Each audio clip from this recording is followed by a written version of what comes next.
What's going on, YouTube? Before I get into this video, man, y'all make sure y'all go like, comment down below what movie y'all want to see me review next, share this video, and subscribe to the channel. Now, this next movie I'm about to get into, man, was requested by Way TV. Shout outs to Way TV. Welcome home, Roscoe Jenkins. Now, this is one of my favorite, family movies, like movie you could watch at like a cookout or barbecue or just family gatherings, period. This is like a go-to family movie for me. Now, it stars Martin Lawrence. He's a successful TV personality on here. He goes by RJ Stevens. That's like his TV name, but his real name is Roscoe Jenkins. But the thing I love about this movie is, like, no matter how successful you become, especially in certain families, no matter how big you turn out to be in the world's eyes, you still like the little brother or like the little cousin to your family. Like, they're not going to treat you like a celebrity just because you made it and everybody else like worship the ground you walk on. Like, and this movie is a clear indicator of that. Like, they're having this family reunion and they're inviting like everybody that's been away for a while to come back home for this get together. But RJ, he be so busy, he don't even really have a lot of time to be with his son how he should be. Like, his son is interested in soccer and all that stuff. I mean, he's a good dad, but he's busy with his career. But his son is close to RJ's father, which is his grandfather, played by James Earl Jones, the dude that played Mufasa on The Lion King, him. And he played on Coming to America. But he's very close with RJ's son on here, Jamal. And like, he just keep nagging his daddy, like, I want to go meet my family. And you would be like, if you the only child and you don't really, you're not staying with your mom, you're staying with your daddy. You want to meet your cousins and other relatives, yeah, because you like a lonely kid. Even though your daddy rich and successful, you would want to meet your family. So RJ on here, he kind of, it's not like he just fully against it, but he just like, I'll think about it. Like, I'll get around to it when I can. But his girlfriend on here, Bianca Kittles, played by Joy Bryant, she basically convinces RJ to go. And she know the little boy wanted to go, so they end up going. Now, when they go down there, soon as they get down there, RJ bumps into his cousin, Reggie, on here. Now, Reggie is played by Mike Epps. It's like, I love the cast that they had on here. Like, they had like a star-studded cast. And this is the thing about some of these movies, when they have a lot of comedians or just a lot of stars in it, I don't really like that formula, because I'm gonna use Soul Plane, for example. I didn't really like Soul Plane, even though it was full of stars. It just wasn't funny to me. This was kind of the opposite. Like, this had a lot of stars and a lot of comedians, and it was funny.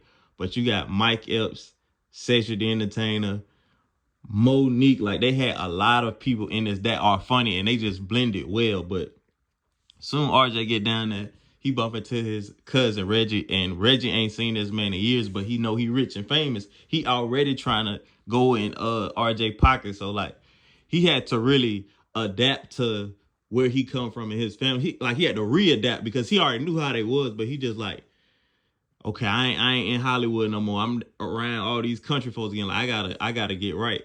So when he goes back to his family house, he's seeing his mama, he's seeing his daddy, he just getting acquainted with everybody. But now his sister on here, Betty, played by Monique, she talking loud, she crazy. Like, she really reminded me of my sister. That's why it's so funny to me when I watch this movie. Like, everybody on this movie reminds me of my family. But she's being messy towards RJ's girlfriend. Like, she's bringing up old childhood crushes that RJ had, just like being petty. So when she goes to confront RJ about it, that's when Cedric the Entertainer pulls up.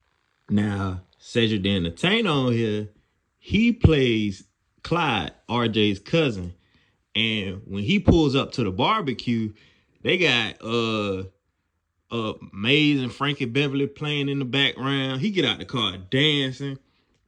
He got Lucinda Allen, which was RJ's crush, with him. and he got red velvet cake. He passing out. Everybody like, you would think this would be the reception RJ got. They was happy to see him, but it's like they was more happy to see Clyde. And this kind of what like the beef stemmed from. Like he always felt like they liked Clyde more. Now, even though RJ was successful and he was famous, and Clyde, I ain't gonna say Clyde was on his level, but Clyde was successful in his own right. He had his own car dealership. Everybody in the South knew him. Everybody down there liked him. So he probably didn't have the money that RJ had, but he was still likable. He was likable since they was kids. So RJ, he never really liked that, even though they like brothers, even though they cousins, but they still like brothers, and they had like a sibling rivalry. He didn't have that with his bigger brother Otis because it just wasn't nothing to compare. Them two was always going back and forth. And that's what Betty was telling Bianca. Like, she was like, yeah, your man, he winning now, but he wasn't winning. Clyde was the man growing up. So when they was at this dinner they was having, it like the beef sparked right back to where it left off. Like, y'all ain't seen each other in years, but y'all right back at each other's throats. Now, she said on here that RJ would never win nothing like basketball, checkers. He would never win nothing with Clyde. But the only time he won, Clyde reneged on the bet. They had this relay race on here, and whoever win the relay race would be able to take Lucinda Allen out to the prom, or whatever little party they was going to.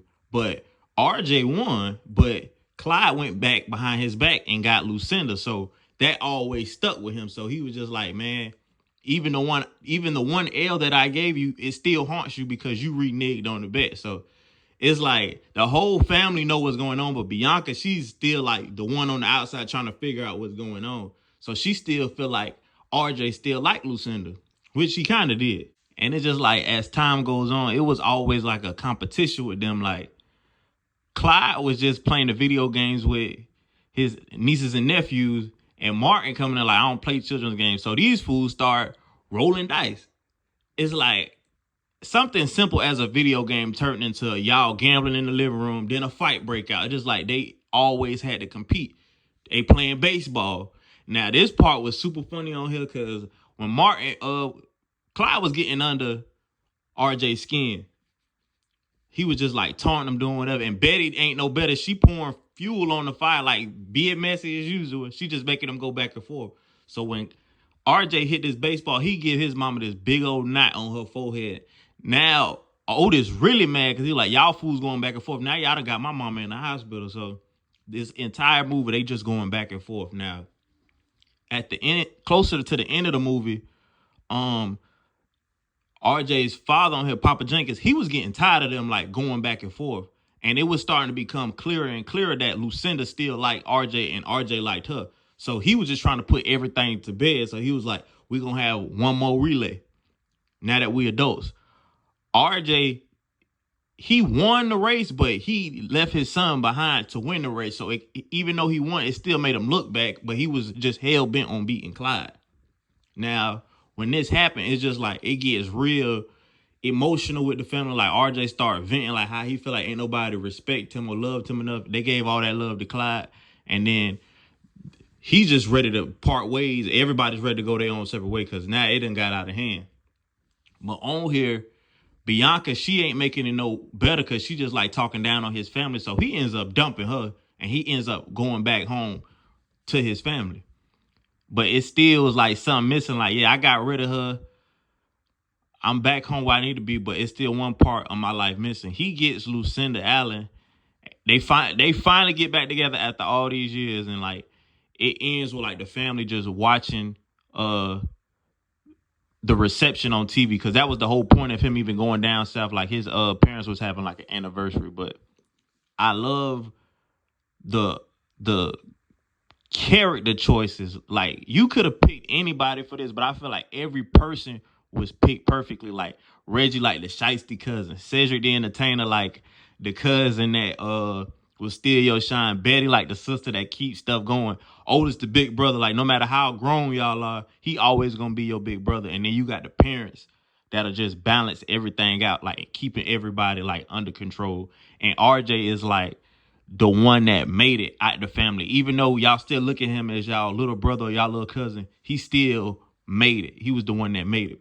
But I absolutely, this is one of my favorite family movies. Like, you could watch this like at cookouts or Thanksgiving and stuff. This is like the perfect cast, and I love this movie to death. But Welcome Home, Roscoe Jenkins, starring Monique, Mike Epps, Cedric the Entertainer, and Martin Lawrence. I'm gone.